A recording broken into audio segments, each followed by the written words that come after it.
सिर्फ एक दिल है जो हरकत कर रहा है और सन्नाटा बदन में मुंजमद है। हर्फ ना गुफ्ता खामोशी का कफन पहने किसी इजहार की साथ से मिलना चाहते हैं।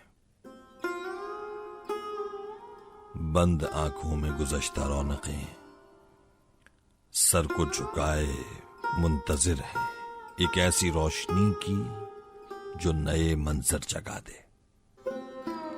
जहन के बारे में अब तक कोई राय सामने आई नहीं है।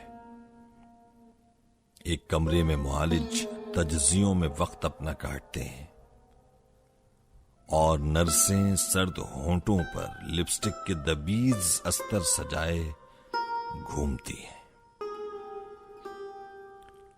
मैं भी इस माहौल में खामोश सा बैठा हुआ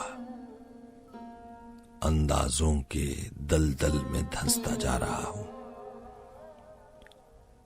जिंदगी और मौत के माबैन सब साकित खड़े हैं।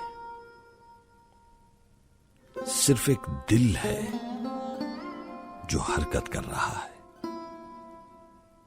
बेनतीजा लड़ रहा है।